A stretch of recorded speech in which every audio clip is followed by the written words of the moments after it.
నమస్కారం, వార్తలకు స్వాగతం. ముందుగా ముఖ్యాంశాలు. వైసీపీ మహిళా లీడర్ వరుడు కళ్యాణి ప్రెస్ మీట్, పలు అంశాలపై వివరణ. కాంగ్రెస్ లీడర్ వి హనుమంతరావు ప్రెస్ మీట్, పలు అంశాలపై వివరణ. వైసీపీ లీడర్ మహిళా లీడర్ వరుడు కళ్యాణి మీడియా సమావేశం నిర్వహించారు. ఈ సందర్భంగా పలు అంశాలపై ఆమె మాట్లాడారు. ఆ సంఘటన మీద ఈ రాష్ట్ర ప్రభుత్వం అలాగే పాయకరావుపేట ఎమ్మెల్యే గారు అబద్ధాలు చెప్తూ ఉన్నారు. వాటిని ఖండించడం కోసం మీ ముందుకు రావడం జరిగింది. ఆ ఫార్మా కంపెనీలో జరిగిన దారుణం నిజంగా చాలా దురదృష్టకరం. 17 మంది చనిపోయారు, 41 మందికి గాయాలయ్యాయి. గతంలో ఎన్నో ప్రమాదాలు జరిగినా కూడా ఎప్పుడూ జరగనటువంటి విషాదం చోటు చేసుకుంది. కానీ ఈ విషాదంలో ఆ బాధితులకి ప్రాణాలు కాపాడడంలో కానీ, అలాగే క్షతగాత్రుల్ని అంబులెన్సుల్లో తీసుకెళ్లడంలో కానీ, ఆ కంపెనీ యాజమాన్యం మీద చర్యలు తీసుకోవడంలో కానీ ఈ రాష్ట్ర ప్రభుత్వం పూర్తిగా విఫలమైంది. అలాగే తీసుకుంటే చంద్రబాబు నాయుడు గారైనా, మంత్రులైనా, స్థానిక మంత్రి అయినా, అలాగే ఎంపీ ఎమ్మెల్యేలు అందరూ కూడా వాళ్ళకి అండగా నిలబడడంలో విఫలమయ్యారు. చంద్రబాబు నాయుడు గారు ఈ కూటమి ప్రభుత్వం ఎక్కడో మదనపల్లిలో పేపర్స్ తగలబడిపోతే హెలికాప్టర్ ఇచ్చి డీజీపీని పంపించారు. మరి 17 మంది ఎంత దారుణంగా యాక్సిడెంట్లో చనిపోయారు. ఏమి ఒక హెలికాప్టరో ఫ్లైటో వేసి హోంమంత్రి గారిని అలాగే డీజీపీ గారిని అక్కడికి పంపొచ్చు కదా, అలాంటి ఆలోచన రాలేదా? అంటే కాలిపోయిన పేపర్లకు ఉన్న విలువ 17 మంది ప్రాణాలకు లేదా? ఉత్తరాంధ్ర ప్రజల ప్రాణాలకు అంత విలువ లేదా అని నేను అడుగుతూ ఉన్నాను.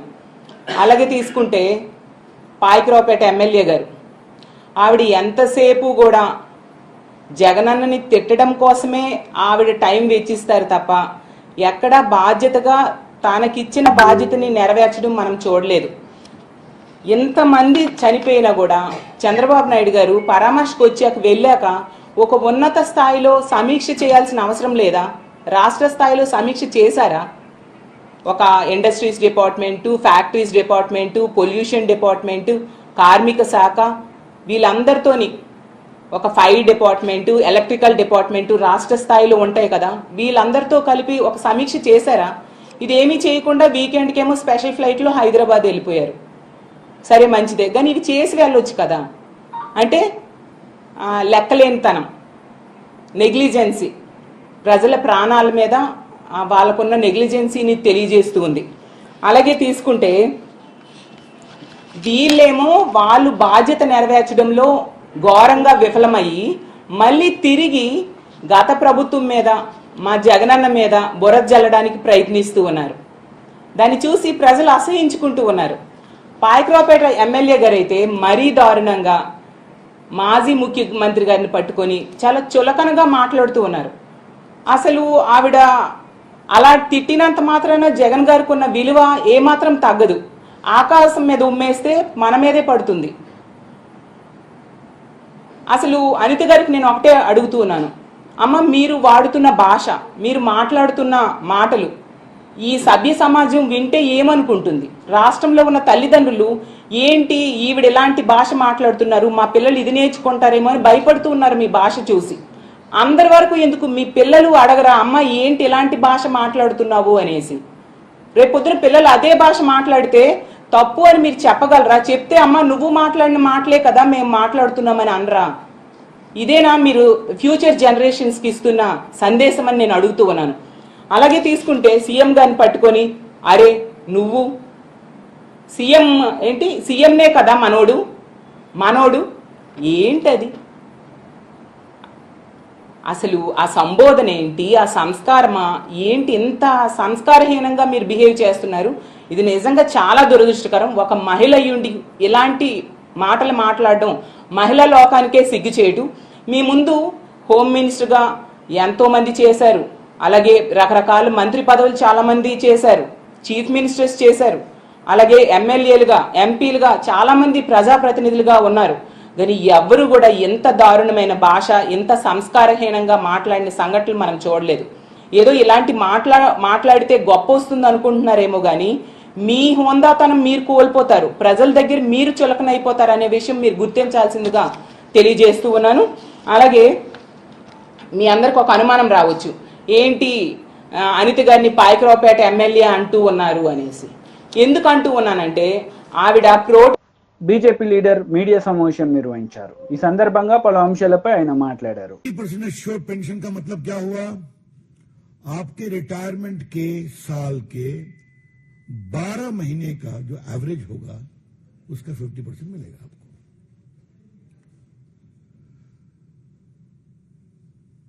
अगर आप 25 साल की सेवा पूरी किए तब इसका पूरा लाभ मिलेगा। अगर उससे कम की सेवा हुई तो जो प्रोपोर्शनेट होता है उसके अनुसार मिलेगा। अगर आपने 10 साल तक सेवा की तो आपको एश्योर्ड 10,000 रुपीज पेंशन मिलेगा। तो लास्ट पे ड्रॉन का 50% आपका एश्योर्ड पेंशन है, निश्चित पेंशन की राशि है। यह हुई पहली बात। दूसरी बात, समय के अनुसार महंगाई बढ़ती है, उसका इंडेक्सेशन होता है डियरनेस में, अलाउंस में, तो उसकी भी चिंता करने का प्रावधान हुआ है। और तीसरी सबसे महत्वपूर्ण, अगर आप गुजर गए तो आपके परिवार को भी 60% का फैमिली पेंशन मिलेगा। एक प्रकार से जो एक कल्याणकारी राज्य की सोच होती है वो इस पूरे निर्णय में दिखाई पड़ती है। इसके अलावा एक और महत्वपूर्ण बात समझना जरूरी है। वो क्या है? जो न्यू पेंशन स्कीम आई थी उसको लेकर यह भी चर्चा थी कि सरकार की फंडिंग के बारे में क्लैरिटी नहीं है। जिस कमेटी ने उसका रिकमेंड किया था उसने कुछ अनूठे प्रयोग भी किए थे, देश हित के प्रयोग थे। सरकार ने कहा है ये पूरा फंडिंग भारत सरकार करेगी। जो पहले था 10% कर्मचारियों के सैलरी से और 14% सरकार के द्वारा। अब कल के निर्णय में आप ये ध्यान रखिए, अब होगा 10% कर्मचारियों के सैलरी से और 18% भारत सरकार के द्वारा। तो उसको भी आगे बढ़ा दिया गया। तो जितना भी हो सकता है कर्मचारियों के हित में, देश के कर्मचारी देश के लिए काम करते हैं, सत्ता में कौन पार्टी है उसकी चिंता नहीं करते और उनके कामों के कारण देश आगे बढ़ता है।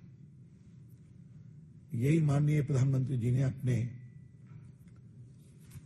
एक्स पर कमेंट में भी कहा है कि हमें उनके योगदान का बहुत सम्मान करना है और हम करते रहेंगे। तो ये एक बहुत बड़ी बात थी। नरेंद्र मोदी की सरकार कैसे काम करती है, सोच समझकर काम करती है, विचार करके काम करती है, एडहॉक निर्णय काम नहीं करती और जो भी करती है वो जनहित में होता है। और यहां का जनहित 23 लाख कर्मचारी और उनके परिवार। तो ये एक मोटे विषय को आज रखना जरूरी था। अब इसके बाद कुछ सवाल कांग्रेस पार्टी से करना है। ये घोषणा वाली पार्टी कांग्रेस पार्टी सिर्फ घोषणा ही करेगी, घोषणा के अमल में लाने का भी कभी काम करेगी। आज भारतीय जनता पार्टी के राष्ट्रीय मंच से एक हम सवाल करना चाहते हैं। कांग्रेस पार्टी ने पिछले 2 साल से ओल्ड पेंशन स्कीम को एक बहुत बड़ा तूफान बनाया था भारत की राजनीति में। याद करिए आप। समझ सो कि राहुल गांधी प्रियंका जी हो गई तो उनसे भी कहा दिया गया हिमाचल के चुनाव में कि हम ओल्ड पेंशन स्कीम को लागू करेंगे। जो हमारे दिल्ली के पत्रकार गए होंगे उनको याद होगा, उनके पुराने रील्स को निकाल लीजिए। राहुल गांधी से सवाल नंबर 1। కాంగ్రెస్ నేతలు మీడియా సమావేశం నిర్వహించారు. ఈ సందర్భంగా పలు అంశాలపై వారు మాట్లాడారు. దాంతో పాటు యువతీ యువకులకు ఏదైతే స్పోర్ట్స్కు ఎంకరేజ్ చేయాలనే ఆలోచనతో మన ఏషియన్ గేమ్స్ కానీ ఒలింపిక్స్లో కూడా మన తెలంగాణకు మంచి అవకాశాలు రావాలి. ఇంత పెద్ద జనాభా ఉన్నటువంటి దానికి ఎంతో కష్టపడవలసి వస్తుంది కనుక వాళ్ళకు ట్రైనింగ్ ఇవ్వాలి, వాళ్ళకు మంచి ఏదైతే కోచెస్ ఇవ్వాలనే ఆలోచనతో స్పోర్ట్స్ హబ్, స్పోర్ట్స్ సిటీ చేయాలి అనేది ఆలోచన వచ్చింది. ఎందుకంటే 29కు 2 రోజులలో వరల్డ్ స్పోర్ట్స్ డే జరుగుతున్నది. దాని మీద నేను మాజీ స్పోర్ట్స్ మినిస్టర్గా మా ముఖ్యమంత్రి అయినటువంటి రేవంత్ రెడ్డికి నా హృదయపూర్వక ధన్యవాదాలు. మంచి ఆలోచన. ఇవాళ ప్రతి జిల్లాలలో కూడా 10 నుంచి 12 ఎకరాల భూమి కేటాయించి అందులోనే క్రికెట్ కానీ, ఫుట్బాల్ కానీ, వాలీబాల్ కానీ, హాకీ కానీ అందరూ కూడా ఆడుకునే అవకాశం ఉంటుంది. ప్రతి జిల్లాలో కింది స్థాయి నుంచి 12 ఏళ్ల నుంచి మొదలు పెడితే వాడు 19 ఇయర్స్ వచ్చే లోపల ఒక మంచి క్రీడాకారుగా తయారైతే దానికి మంచి కోచ్. అదేవిధంగా ఏది ఒలింపిక్స్లో కూడా తెలంగాణ ప్రభావం కనిపించాలి. తెలంగాణలో ఉన్నటువంటి స్పోర్ట్స్ మెన్లు వరల్డ్లో తెలంగాణ కూడా నంబర్ 1 ఉండేందుకు దానికి మంచి డబ్బు కేటాయించి మంచి సిటీ ఏర్పరిచి అదేవిధంగా జిల్లాల వారీగా ప్రతి జిల్లాలో కూడా 10 నుంచి 12 ఎకరాల భూమి తీసుకుంటే అన్ని గేమ్స్ ఆడుకోవచ్చు. క్రికెట్ కానీ, ఫుట్బాల్ కానీ, వాలీబాల్ కానీ, హాకీ కానీ అన్నీ కూడా ఆ అవకాశం కూడా అప్పుడే స్పోర్ట్స్ సిటీ బాగుపడుతుంది. నాకు నిజంగా చాలా సంతోషంగా ఉంది. ఎందుకంటే ఎవరు కూడా స్పోర్ట్స్ మీద అంత శ్రద్ధ తీసుకోలే. గతంలో ఉన్నటువంటి కేసీఆర్ కూడా స్పోర్ట్స్కు ఎంకరేజ్ ఎక్కడ చేయలే కనుక ఈయన స్పోర్ట్స్కి ఎంకరేజ్ చేస్తుండు కనుక ప్రతి ఒక్క స్పోర్ట్స్ మెన్ ముందుకు రావాలి. మొన్ననే ఇది మన హాకీ క్రికెట్ ప్లేయరు మన ఏదైతే మన నెక్లెస్ రోడ్డు నుంచి గచ్చిబౌలి వరకు జరిగినటువంటి మ్యారథాన్ రన్నర్లో బహుశా నేను అనుకుంటే 20 నుంచి 25,000 మంది girls and boys even senior citizens also participate చేశారు. ఆ సభలో ముఖ్యమంత్రి గారు, నేను ఎందుకు చెప్తున్నా అంటే ఆయనకు ఒక ఆలోచన వచ్చింది. నిన్నటి వరకు హైదరాబాద్ సిటీ అంటే హైటెక్ సిటీ, సాఫ్ట్వేర్ హార్డ్వేర్ తెచ్చింది. తెలంగాణలో పేరు వచ్చింది హైదరాబాద్ అంటేనే హైటెక్ సిటీగా. ఇవాళ దాంతోపాటు యువతీ యువకులకు ఏదైతే స్పోర్ట్స్కు ఎంకరేజ్ చేయాలనే ఆలోచనతో మన ఏషియన్ గేమ్స్ కానీ ఒలింపిక్స్లో కూడా మన తెలంగాణకు మంచి అవకాశాలు రావాలి. ఇంత పెద్ద జనాభా ఉన్నటువంటి దానికి ఎంతో కష్టపడవలసి వస్తుంది కనుక వాళ్ళకు ట్రైనింగ్ ఇవ్వాలి, వాళ్ళకు మంచి ఏదైతే కోచెస్ ఇవ్వాలనే ఆలోచనతో స్పోర్ట్స్ హబ్, స్పోర్ట్స్ సిటీ చేయాలి అనేది ఆలోచన వచ్చింది. ఎందుకంటే 29కు 2 రోజులలో వరల్డ్ స్పోర్ట్స్ డే జరుగుతున్నది. దాని మీద నేను మాజీ స్పోర్ట్స్ మినిస్టర్గా మా ముఖ్యమంత్రి అయినటువంటి రేవంత్ రెడ్డికి నా హృదయపూర్వక ధన్యవాదాలు. మంచి ఆలోచన. ఇవాళ ప్రతి జిల్లాలలో కూడా 10 నుంచి 12 ఎకరాల భూమి కేటాయించి అందులోనే క్రికెట్ కానీ, ఫుట్బాల్ కానీ, వాలీబాల్ కానీ, హాకీ కానీ అందరూ కూడా ఆడుకునే అవకాశం ఉంటుంది. ప్రతి జిల్లాలో కింది స్థాయి నుంచి 12 ఏళ్ల నుంచి మొదలు పెడితే వాడు 19 ఇయర్స్ వచ్చే లోపల ఒక మంచి క్రీడాకారుగా తయారైతే దానికి మంచి కోచ్. అదేవిధంగా ఏది ఒలింపిక్స్లో కూడా తెలంగాణ ప్రభావం కనిపించాలి. తెలంగాణలో ఉన్నటువంటి స్పోర్ట్స్ మెన్లు వరల్డ్లో తెలంగాణ కూడా నంబర్ 1 ఉండేందుకు దానికి మంచి డబ్బు కేటాయించి మంచి సిటీ. మాజీ మంత్రి హరీష్ రావు మీడియా సమావేశం నిర్వహించారు. ఈ సందర్భంగా పలు అంశాలపై ఆయన మాట్లాడారు. The distance between the full tank level, counter and applicant land is measured. It is to certify that the applicant land is not affected in the full tank level and buffer zone of Nadem Cheruvu. ఇంత స్పష్టంగా అందులో ఎఫ్టీఎల్లో కానీ బఫర్లో కానీ లేదని irrigation department కొలిచి survey చేసి అప్పుడు report ఇచ్చింది. దాని తర్వాత మీరు joint survey irrigation and revenue department కలిసి జాయింట్ సర్వే చేసి వాళ్ళు కూడా రిపోర్ట్ ఇచ్చింది. ఇది దానికి సంబంధించిన పేపర్. ఈ జాయింట్ సర్వేలో కూడా మీరు చూస్తే it was observed that no part of land in survey number 813 part of is coming under FTL and buffer zone area of Nadam Cheruvu, Gatkesar, Medchal district. ఏ ఒక చిన్న ముక్క కూడా ఎఫ్టీఎల్లో కానీ బఫర్లో కానీ రావడం లేదని రెవెన్యూ మరియు ఇరిగేషన్ శాఖలు సంయుక్త సర్వే చేసిన తర్వాత ఇచ్చినటువంటి రిపోర్ట్ ఇది. ఆ తర్వాత జిల్లా కలెక్టర్ అప్పుడు ఎంవి రెడ్డి గారు ఉన్నారు. జిల్లా కలెక్టర్ గారు కూడా ఆయన జిల్లాకు సంబంధించినటువంటి మీటింగ్ హై లెవెల్ మీటింగ్ జిల్లాది పెట్టి వారు కూడా రిపోర్ట్ ఇచ్చిండ్రు. ఇది జిల్లా కలెక్టర్ గారు ఇచ్చినటువంటి రిపోర్ట్ ఇది. ఇందులో జిల్లా కలెక్టర్ గారు కూడా ఏం రిపోర్ట్ ఇచ్చిండ్రంటే, in this regard it is to inform that NOC is considered for survey number 813 by part at measuring 6 acres 20 guntas of Korremula village, Ghatkesar mandal. అంటే ఈ డిస్ట్రిక్ట్ లెవెల్ కమిటీలో కూడా అందరూ ఆఫీసర్లు కూర్చొని సర్వే చేసి ఇక్కడ ఎలాంటి ఎఫ్టీఎల్ కానీ బఫర్ భూమి లేదని ఆయన ఎన్ఓసి కూడా జిల్లా కలెక్టర్ గారు అప్పుడు ఇచ్చినటువంటి పేపర్ ఇది. ఆ తర్వాత హెచ్ఎండిఏ కాలేజీ కట్టేటప్పుడు హెచ్ఎండిఏకి వెళ్ళి హెచ్ఎండిఏలో కూడా పర్మిషన్ తీసుకున్నారు. ఆ పర్మిషన్లో కూడా సెల్లార్ ప్లస్ 6 అప్పర్ ఫ్లోర్స్కు స్పష్టంగా ఇది హెచ్ఎండిఏ పర్మిషన్. హెచ్ఎండిఏ పర్మిషన్తోనే కాలేజీ నిర్మాణం కూడా చేయడం జరిగింది. అంటే ఈరోజు ఇరిగేషన్ డిపార్ట్మెంట్ పర్మిషన్ ఉంది, రెవెన్యూ డిపార్ట్మెంట్ నాలా కన్వర్షన్ చేసింది, డిస్ట్రిక్ట్ హై లెవెల్ కమిటీ మీటింగ్లో జిల్లా కలెక్టర్ గారు ఎన్ఓసి ఇచ్చిండ్రు, హెచ్ఎండిఏ పర్మిషన్ ఉంది. ఇంత స్పష్టంగా ఉన్న తర్వాత ఇవాళ మీరు ఆయన మీద ఉద్దేశపూర్వకంగా ఈ కుట్రలు చేసి దాడి చేయాలని ప్రయత్నం చేయడం అనేటువంటిది ఇది కేవలం రాజకీయంగా జరుగుతున్న కుట్ర తప్ప ఇంకోటి లేదు. మేము అడుగుతున్నాం, మీరు రండి, జర్నలిస్టులు రండి, మొత్తం మీడియా సమక్షంలో రెవెన్యూ డిపార్ట్మెంటు ఇరిగేషన్ డిపార్ట్మెంట్ వచ్చి ఫిజికల్గా కొలవండి, అక్కడ మెజర్ చేయండి, ఈ రికార్డులన్నీ పరిశీలించండి. 1 ఇంచ్ ఉన్నా పల్లా రాజేశ్వరరెడ్డి గారు తానే కొట్టేయడానికి సిద్ధంగా ఉన్నాడు. ఆ రోజు చెరువు మత్తడి దుంకేటప్పుడు ఎఫ్టీఎల్ ఎక్కడ దాకుందో చూసి మత్తడి దుంకేటప్పుడు ఎఫ్టీఎల్ను గుర్తించి దాని నుంచి బఫర్ జోన్ కూడా కొలిచి ఆ రోజు ఎన్ఓసి ఇచ్చిండ్రు. ఇంత స్పష్టంగా ఆధారాలు ఉన్న తర్వాత ఇవాళ పల్లా గారి మీద ఈ రకంగా చేయడం అనేటువంటిది మంచిది కాదు. నేను అధికారులను కూడా కోరుతా ఉన్నా, ఇవాళ ప్రభుత్వాలు ఎవరు శాశ్వతం కాదు, మీరు అత్యుత్సాహంగా బుర్ర జల్లడం చేయకండి.